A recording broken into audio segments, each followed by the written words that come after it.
Hello, science family. Today we are going to be looking and dipping our toe into starting to name and identify covalent compounds. So we'll go through them, what they are, and how can we name them and how can we write their formulas. A couple things we'll go through too is the difference between a single bond, double bond, and triple bond, as well as we learn a little bit more about the world of chemistry. Let's do it. So a lot of information on this page, but we're going to go through kind of what everything is right now. So a covalent compound means that it has a covalent bond. The main idea of covalent bonds are that electrons are shared in pairs. So between two elements that are non-metal, okay, so two non-metals are going to share a pair of electrons.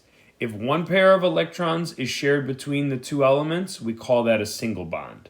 So that would be right here. So between this hydrogen and hydrogen, there is a pair of electrons that's being shared.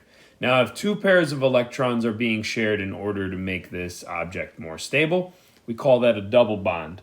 So for up here, for the oxygen, it would be two pairs of electrons between them that are being shared. And then if it's three pairs, it would be considered a triple bond, like nitrogen would be.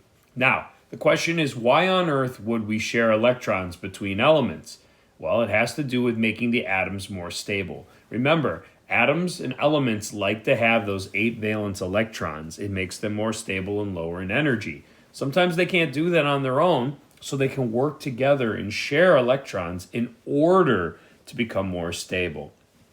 Covalent bonds are always formed between nonmetals. Metals are not involved. So some of the physical properties are that many covalent bonds tend to be gases or liquids. All right, so covalent compounds, I should say, are gases or liquids. And if they are a solid, they tend to have very low melting points, meaning that it doesn't take a lot of heat to melt them. The reason for that, they're not that strong of a bond compared to something we'll learn later called ionic bonds. But they do hold them together enough to create things that we are very familiar with. So a big one right here is oxygen that we breathe, O2. A huge one that's becoming more and more of a problem is carbon dioxide, right?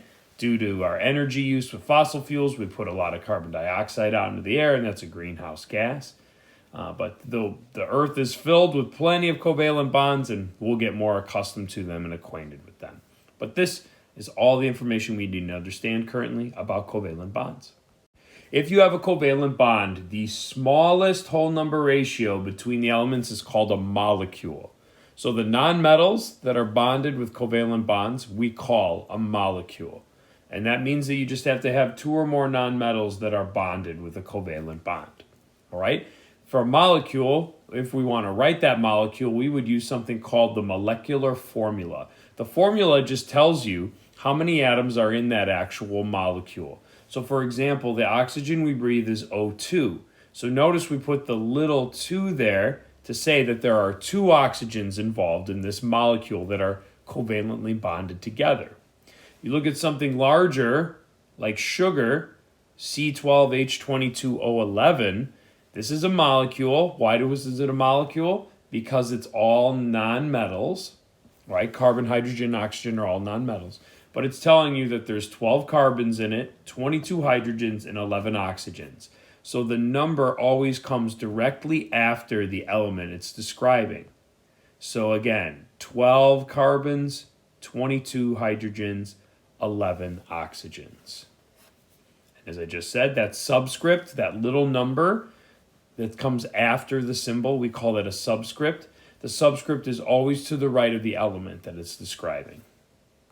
All right, so for covalent compounds, we're going to use prefixes to tell us how much of each element there is in the molecule. So if we're going to say that there's one of those nonmetals, we would use the term mono. If there's 2, we would use di. 3, we would use tri. 4, we would use tetra. 5, we would use penta. 6, we could use hexa. 7, we would use hepta. 8, we would use octa. 9, we would use nona. And 10, we would use deca. So those prefixes are something you're going to be expected to know. Mono, di, tri, tetra, penta, hexa, hepta, octa, nona, deca. All right, we'll always use those prefixes to describe how many of each element is in the formula or compound, and we're always going to end our compound with "ide." So once we talk about different things you're familiar with, like carbon dioxide, carbon monoxide, you notice that we end in "ide" for covalent compounds. Before we start naming them, a few things we should keep in mind that are kind of side rules. Sometimes you end up with a prefix that ends in a vowel like di or tri, but then the beginning of the element could start with a vowel as well, like O. So think of something like oxygen. Oxygen starts with an O, and if you put sometimes together two vowels, it can be a little confusing sounding. So sometimes you have to drop the vowel. For example, if you had 5 oxygens, it would be penta and oxide. But the pentaoxide, it looks a little messy. So we could shorten it to pentoxide. All right, so just be aware that sometimes we drop the vowel. And we'll work on that, and with more practice, you'll get more comfortable with it. The other thing is that we always use a prefix to describe how many of the element there is, unless it's the very first element in the compound and there's only one of them. So for example, when we say carbon dioxide, we mean 1 carbon and 2 oxygen. Notice we don't call it monocarbon dioxide. So if you ever have just one of that element to start the compound, you need to use the prefix mono. Now remember, we will use mono if it's the second element. So for example, carbon monoxide. Notice it's not monocarbon monoxide. It's carbon monoxide, meaning there's 1 carbon by itself and then 1 oxygen. And you're going to still use the mono prefix for the monoxide because it's going to be what you have to end it to say how many there are. So you only don't use mono if it's the first element. You can if it's the second. Well, let's practice these a little bit then to get some covalent naming down. So BF3. The element B is boron. There's only 1 boron, so we're just going to call it boron, not monoboron. Now there are 3 fluorines. So 3, we're going to use the prefix tri, and we'll turn fluorine into fluoride because we have to end with ide. So it would be boron trifluoride. Let's look at the next one. 1 nitrogen, 1 oxygen. So first we'll start with nitrogen. Notice I don't call it mononitrogen. We never use mono for the first one, only for the second one. But the second one is 1 oxygen, so it would be mono, and oxygen would become oxide. So we would call it mono and oxide together make monoxide. Notice I dropped one of the O's. I don't need it to be monoxide with 2 O's in the middle. It looked like monoxide. So we dropped one of the O's. Remember back to that side rule? Sometimes when you have 2 vowels, you can drop one of them. Let's look at N2O5.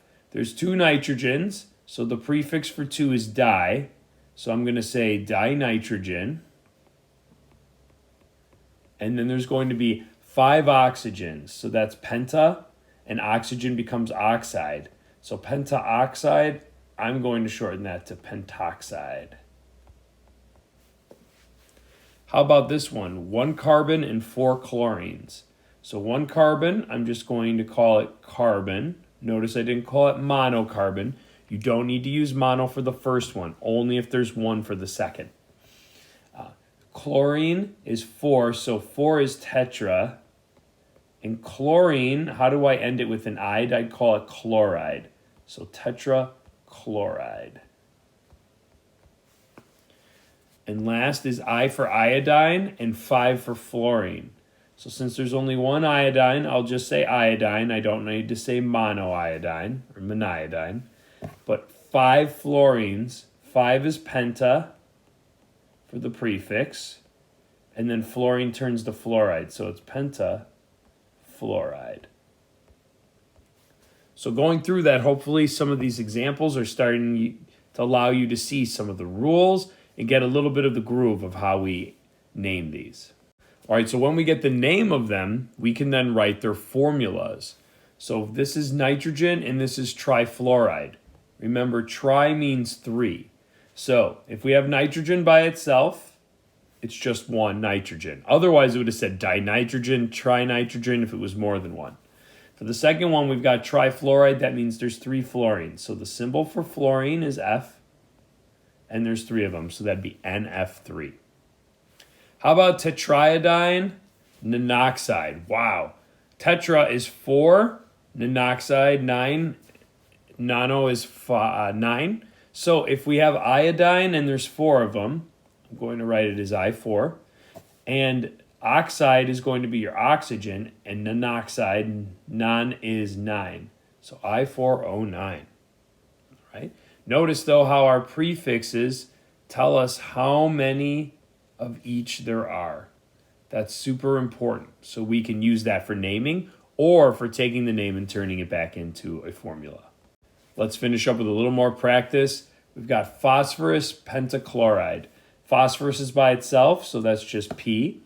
Pentachloride. Penta stands for 5, so we're going to have 5 chlorines because chloride is chlorine, so PCl5. How about this one? Tetraphosphorus. Tetra stands for 4.